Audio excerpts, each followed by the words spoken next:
Thank you for joining me today. My name is Jerrel. Today I will be discussing the topic of how to create good games without DEI or diversity consultants. This video is for publishers and developers of video games, especially those that have been employing the services of external diversity consultants, and just for gamers like me who are interested in the process that goes into the conceptualizing and the creation of video games. In this video, I will share rare items from my video game peripheral collection, so if you are interested in neat hardware that has been created in the past, then I think you might find this video maybe a bit fun. So before I get started, I just want to ask you for a favor. I have noticed that in some of my previous videos, people have been referring to me as Professor, and I cannot tell you what to do. So I will humbly and respectfully request that you refrain from referring to me as Professor, as that is a title that I have not earned. And if there is something that you have not earned, you should not take it. So I humbly and respectfully request that you not refer to me as Professor. But of course, you are free to do whatever you like. I cannot tell you what to do. Now, I only want to very briefly discuss the topic of superficial diversity, which is what I'm referring to when I say DEI and diversity consultants. Recently, we have been seeing more and more games, especially in the AAA space, focus on DEI, superficial diversity, and using services from external diversity consultants. This is proving to be quite detrimental to the end products. And we are seeing a very recent industry shift away from these products. Why is that? And the reason being is that the people that are making these products are creating those products for the wrong reasons. Neo-feminism is a cultural movement by people who fight not for equality, but personal superiority. Neo-feminists tear down other people based on their gender, race, sexual identity, and they use marginalized groups, such as people who are not straight, as shields to protect themselves from criticism. This results in marginalized groups becoming targets of hatred and fear due to the way that neo-feminists use those groups to fill checkbox lists in media products. Neo-feminists set out to take ownership of things and positions of power that they have not earned, and they set out to destroy the lives of people who do not agree with them and praise them.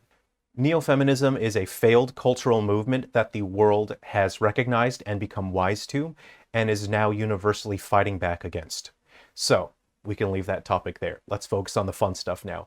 Today, we will discuss refocusing the process and priority of game development for what actually matters, a fun experience. So, before we get started, I'll just need to have a drink here. I'm a little bit thirsty.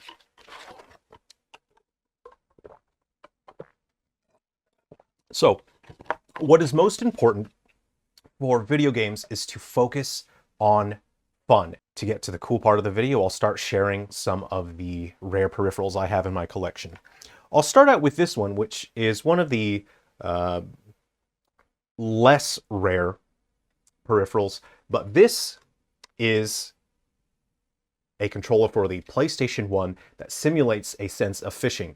This is quite fun to play with, and the whole point of this peripheral is to give players an interesting way to interact with their games. A fishing game. You can turn this, I believe there is an accelerometer here, so to set your hook, you actually sort of flick that back. You have an analog stick here. You can see that you have your buttons here. Now, what is quite fun is you can actually use this for other games, as it will be detected as a controller. In some games, maybe they won't work, especially on the PlayStation 1, because there is not a D-pad here, but sometimes you can use this on other games. And the whole point of this was immersion. It was about giving the player what they need in order to immerse themselves in the game, to forget that it's not really fishing, but it's expressing the feeling of fishing and engaging with the game in a fun and interesting way.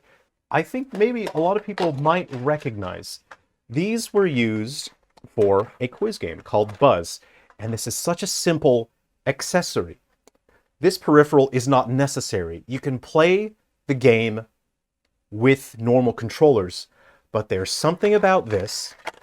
It's the tactile feel of the controller. It's the colors. It's the light. It's the sensation of pushing that button. And it was all about immersion, giving the player an interesting way to interact. Even though it's such a simple game, it's a quiz game. And you can see that there are four controllers here. This was designed for people to spend time together, families and friends, to enjoy each other's company and to have fun. And I think that there may be many of you out there who have maybe used one of these before. This was so interesting to me and so exciting that it doesn't actually do anything different. It doesn't really do anything special, but that's not the point. It is entirely focused on the fun of the game and the immersion of the game. And I kind of miss seeing peripherals like this being made. Let's start getting to some really interesting and odd ones here. This, honestly, I forgot what this one is called. This is actually very rare, and it is one of the first instances of a gyroscope or accelerometer being used on PlayStation 1. This is so odd, isn't it? Okay, here we go. This actually, I know it looks like an airplane. This allows the player to control aircraft using a gyroscope and accelerometer. You can see you can adjust some of the sensors here with trim using these knobs. There's a reset button. There's like a clear looking cockpit where you can see a microchip. All of these design elements were not necessary, but they're just there to be cool, to give that sense of a cockpit. There are numbers here. I don't fully remember what these do. It's been, oh, actually, this is really neat. You see that component on the inside. As I turn this wheel here, you can see the component on the inside is actually moving. How fascinating is that? So interesting. So let's have a look here. There's an LCD screen here, which displays some information. You have this, it's not an analog stick, but it controls directional movement. You have your triangle, circle, L1, L2, select. A whole lot of buttons on this guy. There's a whole lot of buttons. This is kind of neat, actually. Something about buttons that there's a lot of extra. It just screams Mad Cats, doesn't it? So you have your square, your X button, and your R2. I'm not seeing an R1 button on this fella. Interesting. So this, again, it's not necessary, but it focused entirely on the immersion and on a fun experience. That was the whole point of this. Something about it is just so great from a tactile point of view, in that it's something you directly interact with, and it helps you be part of the game. It helps you feel like you are there in the game. This is really interesting. These were not hugely popular. They're quite rare, and I think they're just neat to look at. Now here's an interesting one. This is a peripheral accessory from Konami that used a number of motion sensors. I'll go ahead and equip them quickly here. It's morphin time. So there are 4 sensors here, and they must be equipped to the appropriate limbs as indicated on the modules themselves. You also have sensors for your legs. This would plug into the console and it would detect the movement from these sensors here. These allow you to punch, kick. It's all in the mind. And it's such a fascinating use, a very simple technology, and we saw the emergence of motion sensing coming into play at this point in the industry. And this is so interesting. This obviously was created by people who really cared about what they were doing. They set out to create an interesting experience, a unique experience, and to give people something fun. This stuff wasn't necessary, but they had the skill and the experience and the engineering capacity to be able to produce a product like this, and they made it for fun, for immersion, to give something to people that is just fun to do. It's such a fascinating and interesting peripheral. I've only used this a handful of times, but I think it's just so very neat. Lastly, we have this interesting contraption. I recall seeing this in magazine advertisements many years ago, and I always thought it would be interesting to see what it feels like to use one of these. And the answer is, it doesn't feel very good. Let's go ahead and equip this, shall we? Now, as you can see, my thumb is able to access these buttons here, which are the R1, L1, L2, and R2. Good luck remembering those. There are actually mechanical sensors here. It's very clunky, but you can feel that moving this up and down is a form of control, but also left and right, as you can see this mechanism moving. From an engineering standpoint, I find this quite fascinating. You also have your R2 and R1 buttons there. As you can see, I recall seeing a version of this controller for the Nintendo 64 as well. This is just fascinating. There is also a button here off to the side that I believe has to do with settings. There is a toggle down here for D, S, and A. I assume those are different control modes. So this is something that I'm certain probably gave people RSI during usage.